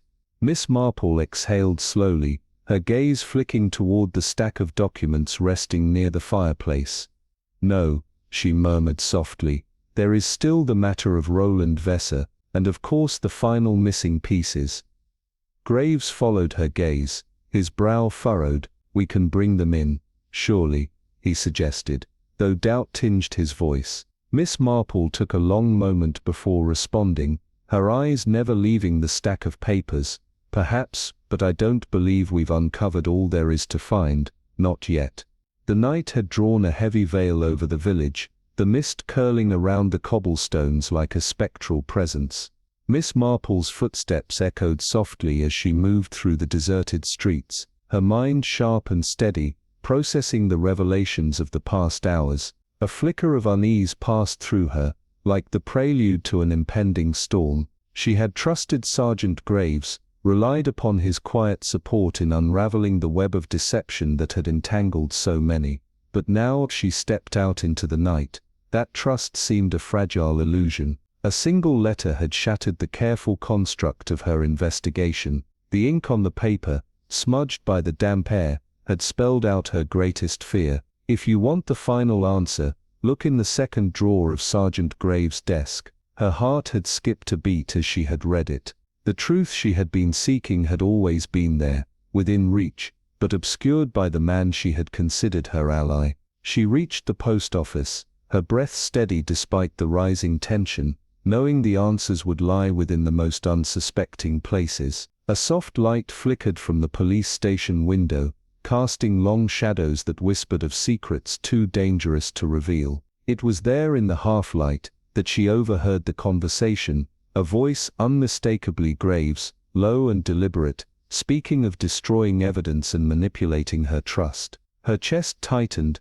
the sting of betrayal sharp as a blade. The calm, reassuring presence of Sergeant Graves had always been her anchor, but now she understood it for what it was, a mask. The revelations came together with startling clarity. Graves had not been aiding her investigation, but guiding it, nudging her toward false conclusions while hiding the true mastermind behind it all. He had woven the threads of the conspiracy so expertly, ensuring that the focus remained on others, on Vassar, while the true puppeteer remained hidden in the shadows. Her mind, now sharp with the clarity of truth, worked swiftly to form a plan. She could not allow this betrayal to go unpunished, and by the dim light of dawn, she would set her trap.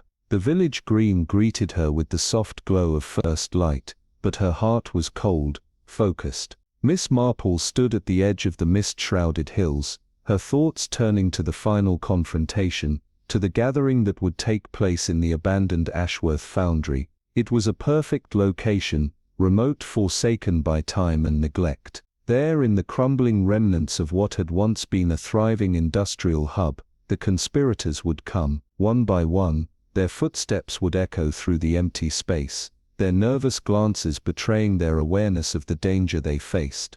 Godfrey Lansing would be first to arrive, his demeanor as polished as ever, though his eyes would betray the tension that lay beneath. The colonel would follow, always brimming with arrogance, yet the weight of the secrets they had all carried would soon bear down on them. Miss Marple would watch, her keen eyes missing nothing. This was no longer just about exposing the corruption, it was about the final reckoning, the last twist in a story that had turned darker than she could have imagined.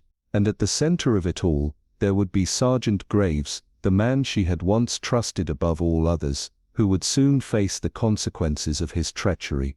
The trap was set, and soon the truth would be revealed. No more lies, no more masks, just the cold, unforgiving light of justice. The air in the old Ashworth foundry hung heavy, thick with the anticipation of a truth that would finally be dragged into the light. The storm outside raged with renewed intensity, wind howling through the cracks in the rusted beams, as if the very elements were complicit in the unraveling of the deception. Inside, the conspirators stood gathered, uneasy, their faces a mixture of defiance and fear, like rats trapped in a maze, watching for the inevitable closing of the walls. Richard Sims, the banker, shifted on his feet, the faint sheen of sweat betraying his usual confidence, his hand instinctively tightening around his coat, as though it were the only thing keeping him from unraveling. The two art dealers, typically so composed, exchanged whispered words, their bravado faltering under the weight of the tension, and at the center, standing tall and calculating, was Roland Vassar, his eyes cold, devoid of any warmth or humanity, his every gesture a testament to a mind that never missed a detail, but now stood on the brink of losing control. Miss Marple watched them all with quiet intensity. She had seen countless criminals in her years, but Vassar was different. His poise, his calm, his amusement that never quite reached his eyes, he was the kind of man who always had an escape route. But tonight, that route had been cut off. The trap had been set with meticulous care, and soon all of them would understand just how thoroughly they had been ensnared. The final figure entered, Sergeant Graves, his gait reluctant, as though the weight of his own inevitable exposure was too much to bear. Miss Marple's voice sliced through the silence, calm and almost conversational, but with a force that drew every eye to her. "Shall we begin?" she asked, her words carrying a weight that settled over the room like a blanket of inevitability. A sudden gust of wind rattled the iron beams above, the storm outside growing fiercer, as if nature itself was preparing for the unmasking of a carefully woven lie. Miss Marple stepped forward, the flickering oil lamps casting long shadows across her figure. She placed a stack of papers on a nearby crate, their crisp edges sharp with the promise of truth. "The problem with deception," she began, her voice light but tinged with the gravity of what was to come, "is that it's difficult to sustain. Lies are like embroidery, carefully stitched, every thread in place, but eventually the seams start to fray." She paused, her gaze sweeping over the room, and she could see the flicker of discomfort in their eyes, the realization that they were at the end of the line. "Shall I remind you all of what has brought us here?" she continued, not waiting for a response. "We began with a burglary, an elaborate crime staged by a desperate woman, but the true crime was never in what was taken, it was in what was hidden." She turned her eyes to Lansing, her tone shifting, sharper now. "Mr. Lansing, your investments have been rather well placed,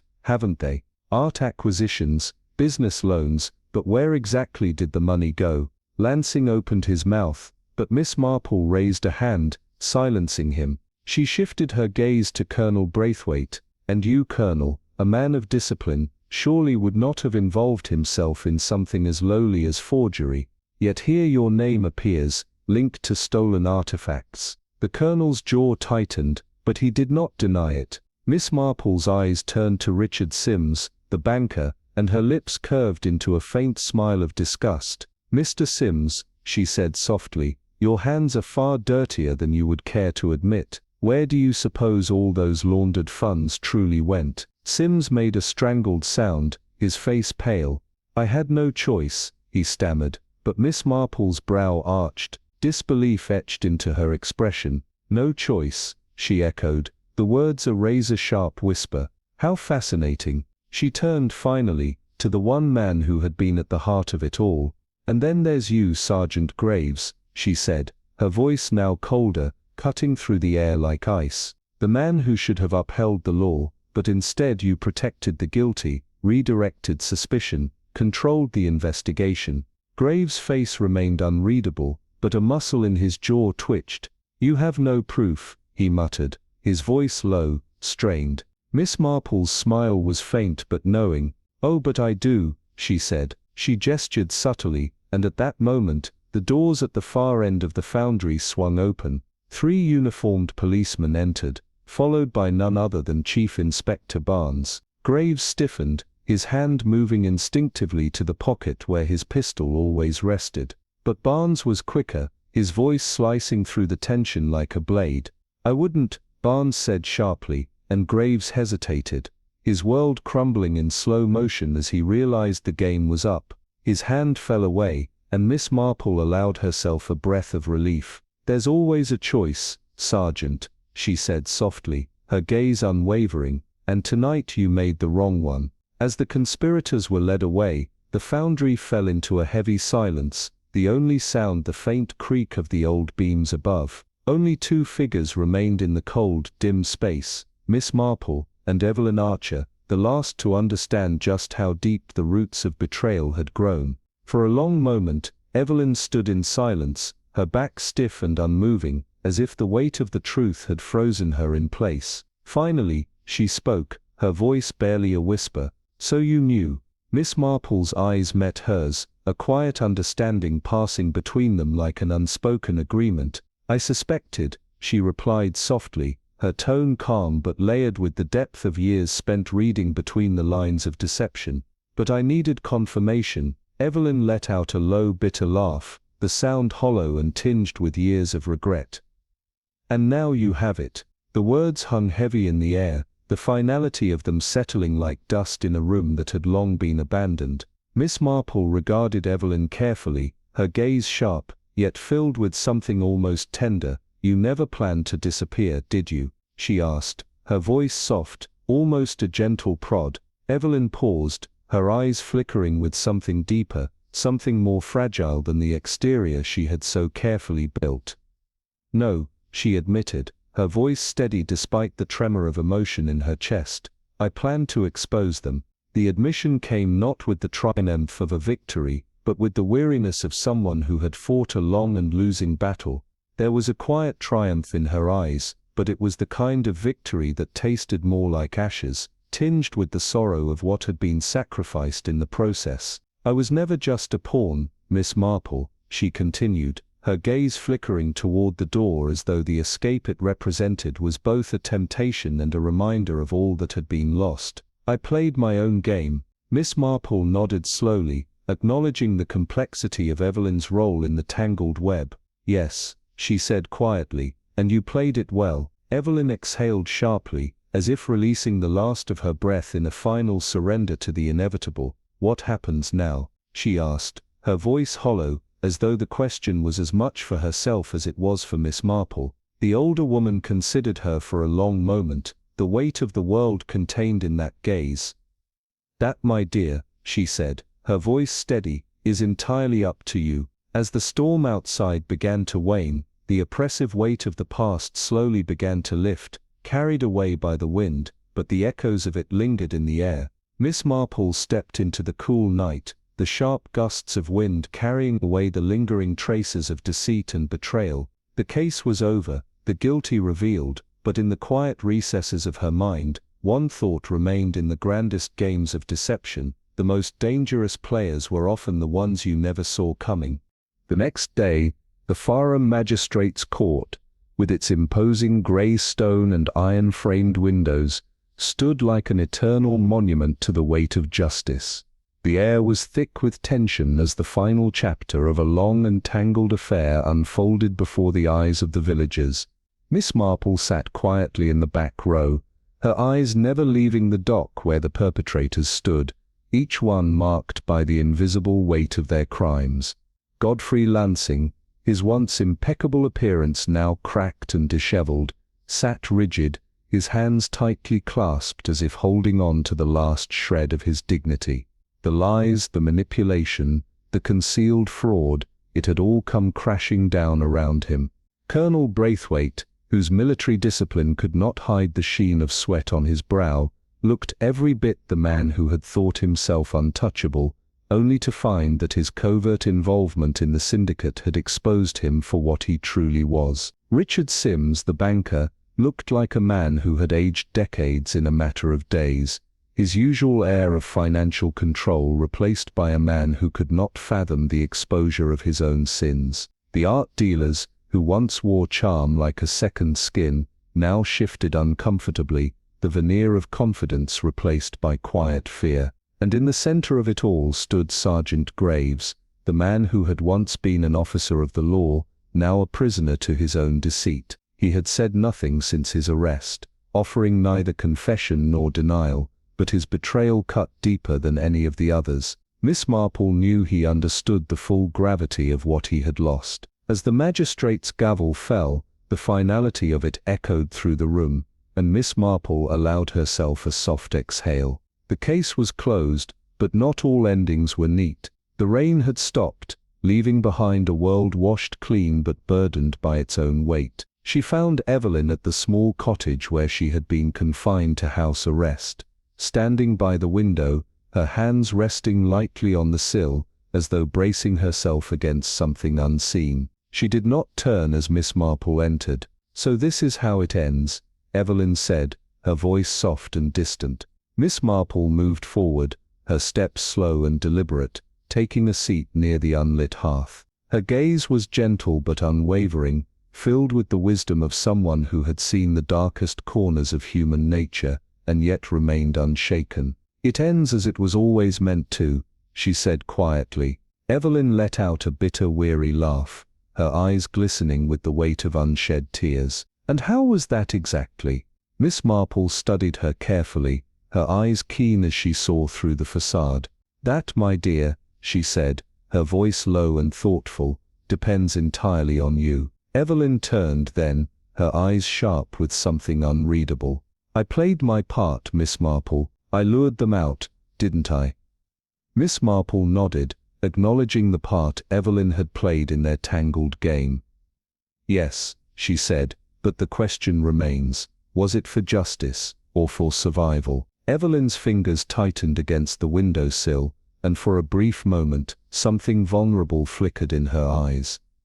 "Does it matter?" she asked, her voice quiet, almost a whisper. Miss Marple tilted her head slightly, the answer clear in her gaze, "It matters to you." A silence stretched between them, thick with the weight of their shared understanding. Finally Evelyn's voice broke the stillness, low and reflective. "I didn't want to be a pawn." Miss Marple nodded, her expression one of quiet acknowledgement, as if she knew the heavy cost of not just survival, but of playing a game that was never truly hers to begin with. Evelyn's gaze darkened, the faint flicker of something unreadable crossing her features as she stared out the window. "No, Miss Marple," she said softly, her voice tight with something almost like finality, "you wanted to be the one holding the pieces." The words fell between them, heavy with the weight of truth, a truth that both of them had known but had never dared to speak aloud. Evelyn let out a breath, a soft exhale that sounded almost like a sigh of defeat, as if all the weight of her actions, her decisions, had finally caught up with her.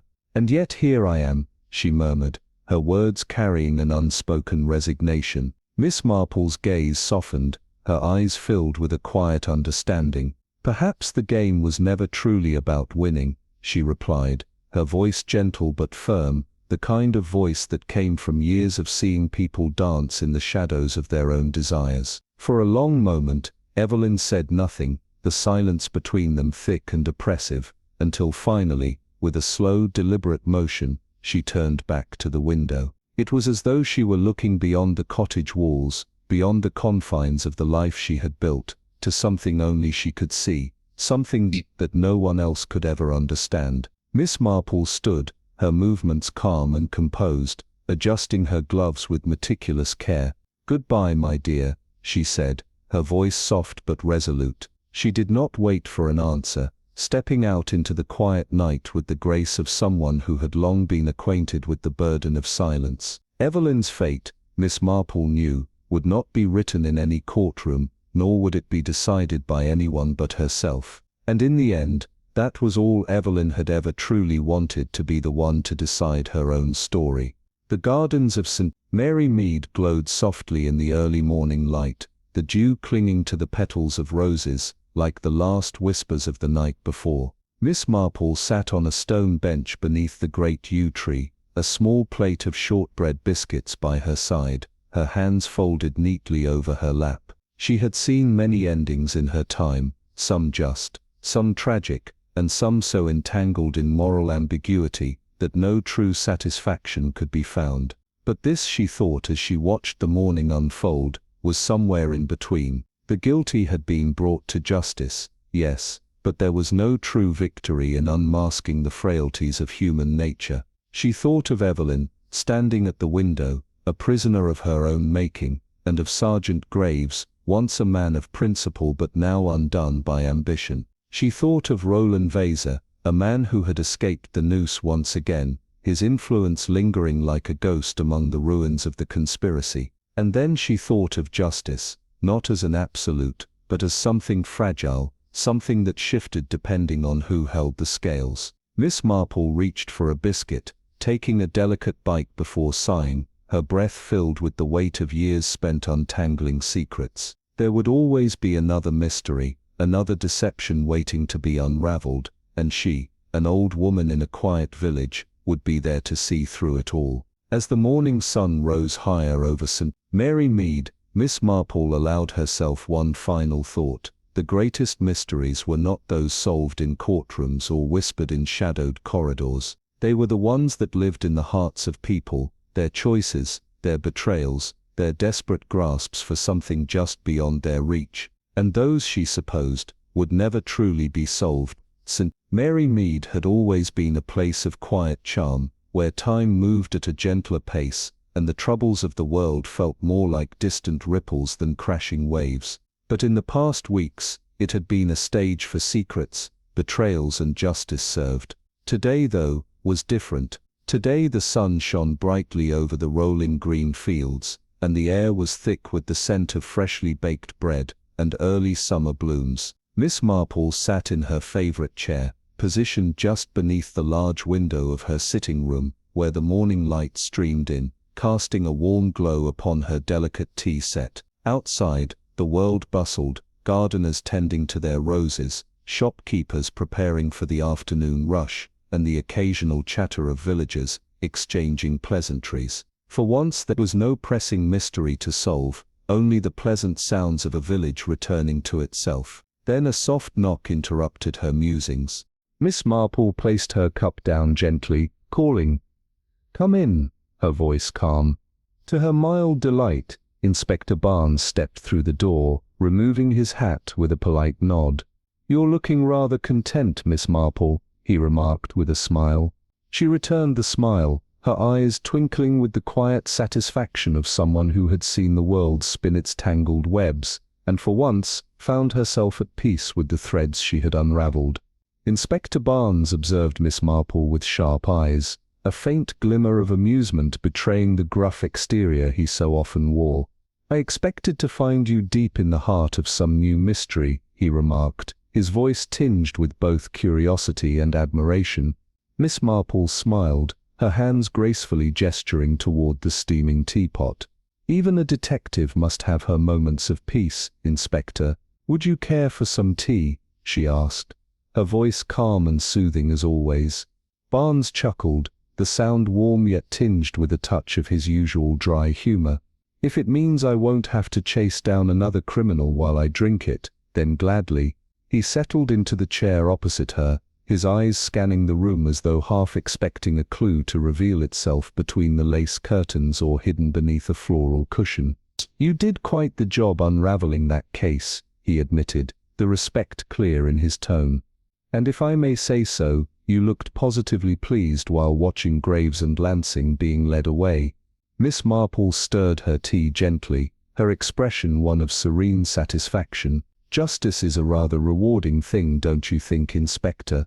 she replied, her voice soft yet filled with unspoken depth. Barnes smirked, a touch of playful sarcasm creeping into his voice.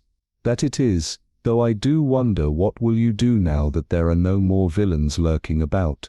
Miss Marple tilted her head slightly, a knowing twinkle in her eyes. "Oh, Inspector, there will always be another mystery." Barnes chuckled, shaking his head as if he had long since come to accept that truth. "I dare say you'll find it before I do." That afternoon, as the clock struck 2, a letter arrived at Miss Marple's doorstep. The handwriting was elegant and measured, yet with a boldness that unmistakably belonged to Evelyn Archer. Miss Marple unfolded the letter carefully, reading each word with a quiet reverence. "Dearest Miss Marple," it began, "I do not know what the future holds for me, but I have decided to face it on my own terms. I will not disappear into obscurity, nor will I allow myself to be defined by the past. There are places where a woman of sharp wits and a second chance may still make something of herself. You, I suspect, knew that already. I will not say goodbye, as I have no doubt our paths will cross again. But until then, know that I am forever grateful for your sharp mind, your patient heart, and above all for seeing me not as a victim nor a villain, but simply as who I am. Yours ever, E.A." Miss Marple folded the letter carefully, placing it on top of the small wooden box where she kept her most treasured correspondences. She smiled softly, the quiet satisfaction of a job well done mingling with a bittersweet sense of closure. Not all endings, she mused, had to be tragic. Later, as the evening sun bathed St. Mary Mead in its golden glow, Miss Marple took a leisurely stroll through her garden, pausing to admire the first blooms of the climbing roses she had planted earlier that spring. Life, it seemed, had returned to its natural rhythm, as it always did after the storm of a mystery had passed. Mrs. Perkins was back to gossiping about the butcher's wife. Young Tom Evans had finally proposed to Margaret from the bakery, and the vicar's cat, Mr. Puddles, had once again claimed his spot on Miss Marple's front steps. Yes, peace had returned to the village, for now, but even as she inhaled the fragrant summer air, Miss Marple knew deep down that there would always be another puzzle to solve, another secret waiting to be uncovered. And as always, she would be ready. The mystery was never truly over, not for her, not for the keen mind that never ceased its quiet watch over the world.